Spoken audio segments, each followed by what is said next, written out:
Assalamualaikum warahmatullahi wabarakatuh. Apa kabar Anda pemirsa dan juga pendengar Mutiara Paiki RRI Bandung? Bahagia sekali saya Alan Albana bisa membersamai Anda kembali di edisi spesial Belajar Al-Quran.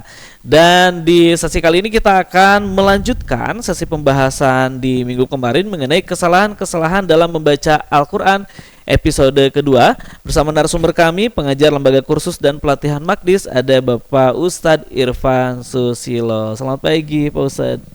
Pagi, alhamdulillah. Baik Pak Ustadz, kita melanjutkan di episode selanjutnya mengenai kesalahan dalam membaca Al-Quran. Kemarin kita sudah membahas mengenai kesalahan jali, gitu ya. Bagi Anda yang belum menyimak atau menonton, bisa menonton video sebelumnya, gitu ya. Dan pada kesempatan hari ini kita akan membahas mengenai hal yang tadi merusak keindahan Al-Quran, apalagi bab tajwidnya seperti itu Pak Ustadz. Nih bagaimana penjelasannya? Mangga disilahkan Pak Ustadz. Ya. Bismillahirrahmanirrahim. Para pendengar pemirsa RRI dimanapun berada, pada pertemuan sebelumnya sudah sama-sama kita pelajari salah satu pokok pembahasan dalam ilmu tajwid, yaitu mengenal kesalahan dalam membaca Al-Quran. Para ulama tajwid membagi kesalahan kepada dua jenis. Ada yang disebut dengan kesalahan jali, yang kedua ada yang disebut dengan kesalahan khofi. Nah, ada jali, ada khofi, bukan kopi. Khofi, ada jali, ada khofi. Pada pertemuan sebelumnya sudah kita pelajari kesalahan jali dan contoh-contohnya. Jadi saya ulang lagi. Untuk kesalahan jali, secara bahasa jali itu artinya jelas, terang. Maksudnya kesalahan-kesalahan yang bisa umum, bisa kelihatan jelas, diketahui oleh umum, bukan hanya oleh yang guru ngaji, tapi yang tidak mendalami juga tahu itu adalah salah. Nah, bentuk-bentuknya ada tertukar huruf, ada tertukar AIU-nya, harokatnya, ada tertukar tasdidnya, tertukar panjang pendeknya, atau nyasar ke surat yang lain. Nah, kesalahan jali ini termasuk kategori kesalahan berat, disebut berat karena berpotensi pada perubahan arti. Nah, pada kesempatan pertemuan kedua ini kita akan membahas bersama kesalahan yang kedua, jenis yang kedua, yang disebut dengan kesalahan khofi. Ya, khofi ini secara bahasa lawannya jali. Kalau jali jelas terang, kalau khofi berarti samar, tersembunyi, nyumput. Kenapa kesalahan ini disebut kesalahan khofi? Karena kesalahan ini oleh umum gak ketahuan, jadi tersembunyi dari yang lain. Tapi kalau menurut ahli tajwid ya diketahui oleh para guru ngaji ya yang mendalami tajwid. Ini salah. Tapi kalau umum nggak ada salah. Nah gitu. Nah, kesalahan yang jenis yang kedua ini yang samar-samar hanya diketahui oleh ahli tajwid, itu dinamai dengan kesalahan khofi. Ada jali, lawannya adalah khofi. Jali jelas terang, khofi samar-samar tersembunyi. Nah, sekarang bentuk-bentuknya. Bentuk-bentuk kesalahan khofi adalah kesalahan yang menimpa, yang merusak aturan tajwidnya. Al-Quran turun sudah satu paket dengan tajwidnya, jadi bukan karangan para ulama ya, baca ini harus 2, ini 4, tapi ini sudah diajarkan oleh Allah melalui malaikat Jibril, disampaikan kepada Rasulullah SAW, disampaikan kembali kepada murid-muridnya, para sahabat, terus sampai ke kita, itu sudah bertajwid. Nah, termasuk kesalahan jenis yang kedua apabila kita tadi meninggalkan, menyalahi aturan tajwidnya. Apa saja bentuk-bentuknya? Contoh, membaca mad yang harusnya 2, ini dibacanya lebih dari 2. Harusnya 2 harokat, ini dibacanya kepanjangan. A'udzu billahi minasy syaithanir rajim. Bismillahirrahmanirrahim. mungkin bacaannya lancar dan berirama. Ya, iramanya kena pada irama yang sudah kita pelajari sebelumnya, yaitu irama bayati. Tapi tajwidnya buyatak gitu Kang. Jadi iramanya kena bayati, tajwidnya buyatak. Di mana letak kesalahannya? Kesalahannya tadi pembacaan Ar-Rahman bunyi ma itu menurut aturan tajwid cukup dibaca 2 harokat. Tadi bacanya melebihi kada 2 harokat. Bismillahirrahmanirrahim. Masuknya kategori kesalahan hofi. Mungkin bagi yang tidak mendalami tajwid, dia belajar tajwid, asal lancar dan enakan, iraman, udah ada ngaji mah udah cukup. Tapi tidak cukup membaca itu lancar dan berirama. Yang pertama adalah tajwidnya. Nah, tadi melanggar aturan tajwid, membaca 2 harokat kepanjangan. Ini kesalahan seperti ini menurut para ulama tajwid masuk kategori kesalahan jenis yang kedua, yaitu khofi. Ar-Rahmanir-Rahim Maliki Yaumiddin. Nah, pembacaan Maliki pada ayat Maliki Yaumiddin harusnya kan sama dengan pembacaan Ar-Rahman, karena sama-sama mad 2 harokat. Ar-Rahmanir-Rahim Maliki. Tapi ini prakteknya pembacaan Maliki melebihi dari pembacaan Ar-Rahman, padahal satu tipe. Kalau disebut nama hukum tajwid nama sama-sama mad tabi'i gitu, sama-sama mad asli, tapi prakteknya yang satu kepanjangan dari yang lainnya. Ini bentuk termasuk kesalahan khofi, membaca 2 harokat lebih lama, melebihi dari ukurannya. Berikutnya, contoh pelanggaran khofi adalah harusnya 4 harokat dibaca 2 harokat, disamakan dengan yang 2 harokat. Ya, kalau disebut istilahnya harusnya membaca hukum atau teori, mempraktekkan teori mad wajib mutasil, ini dipraktekkan teori mad tabi. Tertukar. Contoh pembacaan ulaika, harusnya ulaika ala hudam mir rabbihim wa ulaika humul muflihun. Dibaca ulaika ala hudam mir rabbihim wa ulaika humul muflihun. Bacanya sudah lancar, alhamdulillah, berirama, irama ros. Tapi ada hal yang perlu ditingkatkan dari segi tajwidnya. Dari aspek mana? Praktek ulaika, pembacaan lafadz ulaika ini harusnya dibaca lebih dari 2 harokat. Tapi tadi membacanya disamakan dengan yang 2 harokat.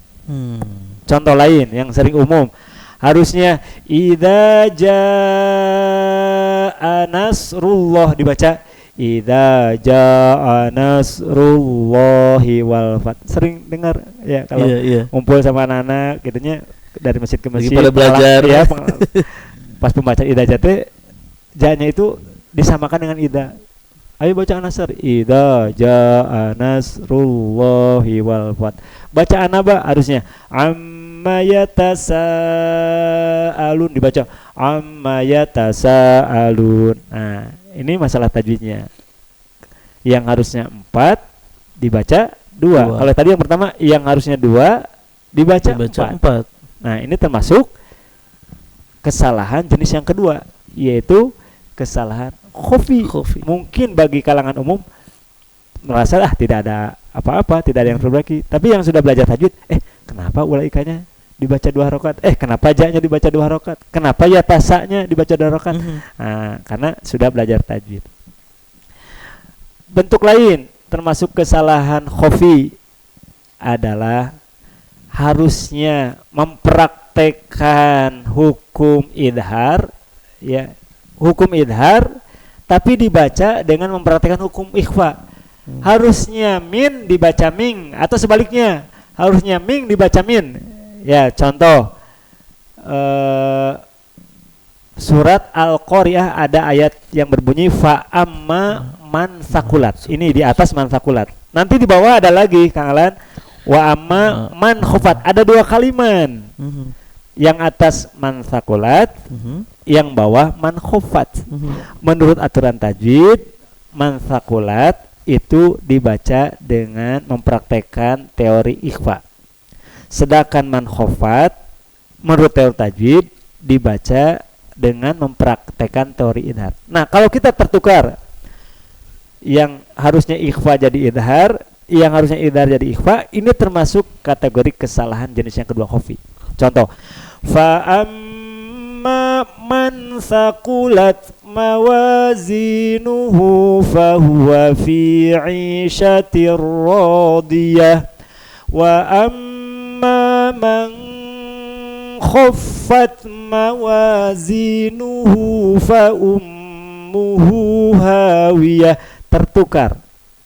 Harusnya tadi di atas man thaqulat dibaca ikhfa, keluarnya idhar, yang bawah harusnya idhar dibaca ikhfa.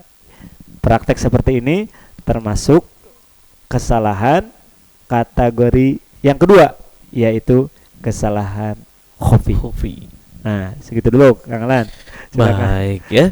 Terima kasih tentunya juga untuk Anda pendengar dan juga pemirsa yang masih terus menyimak kami tentunya di edisi spesial Mutiara Pagi, membahas dan juga belajar Al-Quran. Dan pagi hari ini kita sedang membahas mengenai kesalahan-kesalahan dalam membaca Al-Quran bersama Ustadz Irfan Susilo. Beliau adalah pengajar lembaga kursus dan juga pelatihan Makdis. Jadi Anda juga boleh silakan untuk memberikan responnya, di like, di komentari juga boleh, dan jangan lupa di subscribe, diaktifkan tombol loncengnya agar Anda bisa terus mendapatkan notifikasi-notifikasi pembelajaran atau topik-topik yang akan kami bahas di Mutiara Pagi RRI Bandung. Jadi sudah disampaikan mengenai kesalahan-kesalahan khafi, yaitu samar atau tersembunyi gitu ya, yang mungkin untuk bagi orang lain ini kayak udah enak nih baca Al-Qur'annya, tapi ternyata masih banyak juga kesalahan-kesalahan gitu ya. Nah Pak Ustadz, kalau konteksnya kita sedang kemudian entah konteksnya membaca Al-Qur'an atau sedang menjadi imam, kemudian ada salah, baiknya kita lanjutkan terus atau kita balik lagi membacanya, diperbaiki. Seperti apa Pak Ustadz? Ya, contoh seandainya kita sedang menjadi imam, ya, ketika baca ayat tertentu kita nyadar atau ya sadar bahwa ada kesalahan, ya sebaiknya diperbaiki dengan cara mengulang kembali. Ya contohnya, tadi kecaletot harusnya jim ke kho, harusnya kholin, ini jadi jalidina fiha. Harusnya kholin. Ya kalau kita nyadar, balik lagi, disempurnakan lagi. Ya. Kalau kasusnya kan baru cuma tertukar huruf dan nyadar, ini ada juga kasus lupa lagi kita, ya tadi harusnya lupa lagi, mentok di ayat 5, ayat 6 kita lupa lagi. Nah, ketika lupa dalam sholat berjamaah, maka tugas makmum untuk memberitahu kemana ayat lanjutannya. Ya, makanya idealnya untuk menjaga tadi bacaan yang tidak menyimpang biar pas ketika melakukan kesalahan, idealnya saf yang di belakang imam adalah yang sudah bisa baca Quran dan punya ada hafalan gitu. Jadi untuk memudahkan ketika imam lupa ayat, kalau yang makmum yang dekatnya adalah yang tidak hafal, yang tidak tahu, diam kan, padahal lagi butuh bantuan imam. Nah, makanya saf yang layak untuk berdiri dekat atau di belakang imam adalah para yang sudah bisa ngaji, yang paham terhadap aturan baca atau apalagi yang hafal Al-Quran. Nah ini kalau kita perhatikan contohnya di Masjidil Haram, saya nyaksikan ketika udah mau qomat dikumandangkan setelah adzan, maka datang imam dan rombongan, bukan sendiri. Imam dan rombongannya, yang ini rombongan ini akan disimpan di belakang imam. Jadi jamaah yang pingin sudahnya, jamaah umrah atau haji yang sudah siap-siap ingin sholat di belakang imam, langsung diarahkan ke belakang karena saf itu akan diisi oleh orang-orang khusus. Ya, jadi nanti tugasnya adalah untuk mengontrol apabila kesalahan, contohnya ayatnya nyasar, kan langsung dekat. Kalau yang berdirinya jauh kan teriak-teriak. Ini yang dekat. Jadi yang lebih berhak sebenarnya itu idealnya. Jadi tadi kalau kita sebagai imam kita tahu diri, sadar diri, oh ini salah. Kalau kesalahannya seperti perubahan huruf, perubahan panjang pendek, perubahan tasdid, ya balik lagi. Tapi kalau kasusnya lupa lagi ayat dan makmum yang di belakang juga nggak hafal dengan ayat yang kita baca, maka solusinya kita bisa langsung ngambil takbir ruku atau ganti surat, Kang Alan. Iya, jangan dipaksakan ya ulang gitu nanti. Iya, lupa. Ada keheningan antara imam dan makmum. Jadi kalau makmum nggak ada yang mengingatkan, kita bisa ngambil langsung ambil takbir ruku atau ganti surat. Mentok ganti surat ke yang surat yang betul-betul sudah terbiasa kita baca. Nah, mungkin seperti itu solusi ketika tadi kita posisi dalam keadaan menjadi imam, salah baca baik yang berhubungan dengan huruf atau yang nyasar ayat, seperti mungkin itu solusi praktisnya. Baik.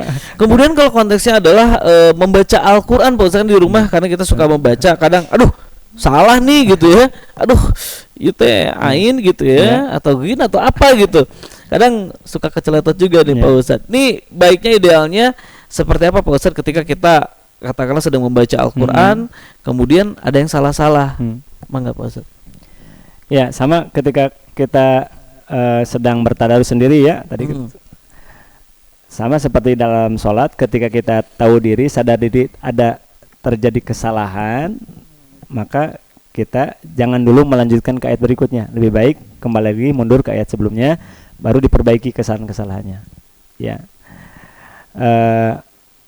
Dan idealnya untuk tadi lebih mengontrol bacaan Al-Quran kita dari kesalahan, dari penyimpangan, di samping kita meluangkan waktu untuk membaca secara khusus, juga kita harus meluangkan waktu untuk membaca di hadapan guru. Ada jadwal khusus membaca di hadapan guru. Ya, di hadapan guru sehalaman gitu dicicil. Nah, proses seperti ini, proses seperti membaca di hadapan guru itu dikenal dengan istilah talaki. Jadi talaki ini sudah pernah saya sampaikan di pertemuan sebelumnya, termasuk salah satu rukun dalam penguasaan tajwid. Ya, kalau saya boleh ulang kembali, bahwa suksesnya kita dalam tajwid, ya mampu membaca dengan tajwid, ini kita harus menjalankan, melaksanakan rukun-rukunnya yang sudah disusun, yang dibuat oleh para ulama. Rukun yang pertama kan kata para ulama, supaya bacaan kita bertajwid, ya kena tajwidnya adalah satu, harus mempelajari dan menguasai makhraj, ilmu tentang tempat-tempat keluar huruf ain di mana, huruf jim di mana, huruf kha di mana. Nah, pelajari dan kuasai ini tempat-tempatnya supaya tidak salah ucap. Nah, ini rukun yang pertama. Yang kedua, kata para ulama adalah rukun yang kedua, pelajari dan kuasai ilmu sifatnya. Setiap huruf itu punya sifat, punya karakter, punya ciri khas. Ada huruf yang saat dibaca keluar udara, ada huruf yang saat dibaca keluar suara pantulan, ada huruf yang ketika dibaca suaranya mengalir. Nah, karakternya pelajari. Yang ketiga adalah riyadhah. Riyadhah itu adalah banyak berlatih. Ya, berlatih dan mengulang-ulang. Sudah belajar dengan guru, maka di rumah itu dimanfaatkan untuk berlatih. Ya, kalau belajarnya seminggu sekali, maka 6 hari itu dimanfaatkan untuk melatih, membiasakan apa yang sudah dipelajari di kelas, ya tatap muka dengan guru. Nah, yang kelima, Kang Alan, pemirsa juga pendengar RRI, yaitu harus bertalaki, harus ada gurunya. Nggak bisa kita belajar sendiri, kan susah kontrolnya.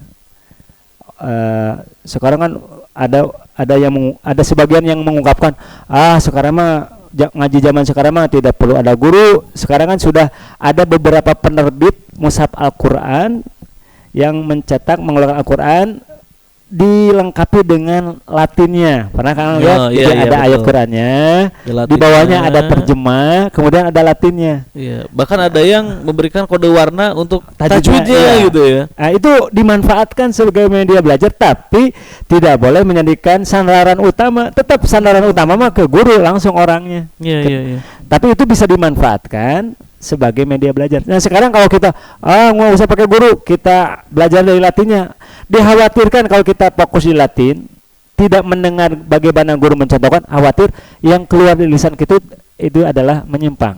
tidak pas. Contoh ya, membaca huruf dod. Kalau di Latinnya, Kang Alan, huruf dod biasanya lambangnya apa? Dilambangkan dengan DH atau DL-nya, huruf dod. Taunya dari mana? Saya kalau keliling masjid ke tempat wudhu, tulisan tempat wudhu itu ada yang tempat wudhunya pakai DH, wudhunya. Ada yang DL. Wudhu, nah, gitu kan. Nah, itu kan maksudnya huruf yang sama, cuma digambarkannya berbeda. Ada yang versi DL, ada yang versi DH. Nah, sekarang kalau kita membacanya tanpa guru, karena lihatnya DH, bacanya di DH. Baca waladolin jadi waladolin. Karena DH jadi waduha jadi waduha. Karena tulisannya DL tanpa guru, waladolin jadi waladolin. Wa wajadaka dalolang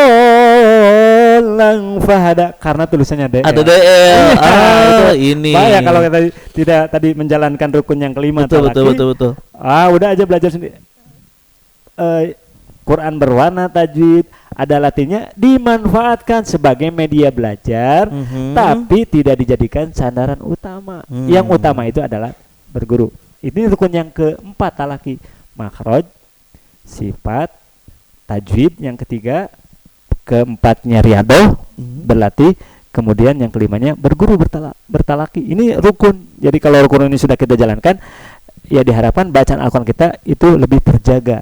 Ya tidak menyimpang jauh dari bacaan yang sudah diajarkan oleh Rasulullah sallallahu alaihi wasallam. Nah, jadi yang tadi tajwid mushaf berwarna adalah dimanfaatkan Kang Alan untuk tadi sebagai media belajar, tapi tetap kita harus ada jadwal dengan ketemu langsung dengan guru. Itu contoh DH huruf dod. Contoh lain adalah huruf dzal. Huruf dzal itu lambangnya itu D sama Z.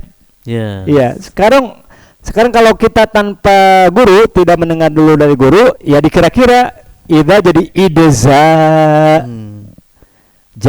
Anas idza, karena lihatnya DZ. Lihat Yasin jadi ya asin, jadi ya asin. Karena lihat Latin tidak mendengar guru membaca, harusnya Yasin ini karena lihat ya Latin ya asin bisa jadi ya asin. Atau yang lainnya. Jadi tanpa bimbingan guru, ya khawatir bacaan-bacaan yang keluar dari lisan kita itu bisa menyimpang, ya melakukan kesalahan. Terkena pada kesalahan yang tadi, apakah itu yang kenanya kesalahan jali kategorinya atau khofi. Nah, jadi itu yang harus diwaspadai. Jadi jali dan khofi sama-sama kesalahan yang harus diwaspadai. Cuma kalau diukur tadi masalah berat dan ringan, Kang Alan, walaupun sama-sama salah ya. Tadi yang jali mah kan bisa berpotensi terhadap perubahan arti. Kalau khofi nggak sampai merubah artinya. Contohnya yang 2 kepanjangan nih. Atau yang 4 kependekan. Tapi kan sama-sama dibaca panjang. Tidak sampai merubah arti, cuma tadi merusak keindahan Al-Quran. Jadi Al-Quran itu saat kita baca harus dijaga sampai jangan sampai rubah artinya dan jangan sampai rusak keindahannya.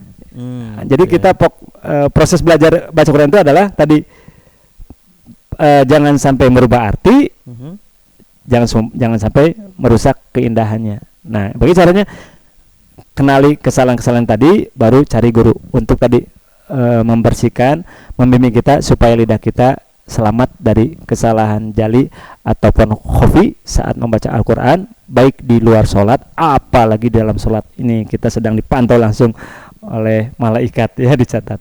Ya, demikian gambaran umum tentang kesalahan jali dan khofi dan bentuk-bentuknya. Mudah-mudahan kita diberikan kesempatan untuk terus belajar, istiqomah, bersabar dalam proses. Sampai kapan kita belajar tadi? Sampai lidah kita terbebas, terhindar dari kesalahan-kesalahan yang tadi. Bagaimana caranya?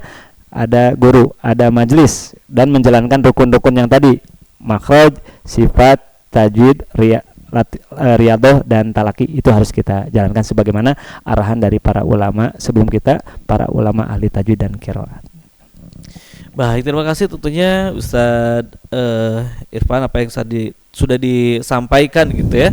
Mudah-mudahan ini bisa menambah semangat kita terus memperbaiki bacaan-bacaan Al-Qur'an kita agar tentunya selain pahala gitu ya, pahala kita membaca Al-Qur'annya, pahala belajarnya juga itu bisa kita dapatkan. Dan tentunya juga terima kasih juga untuk Anda pendengar dan juga pemirsa Mutiara Pagi RRI Bandung.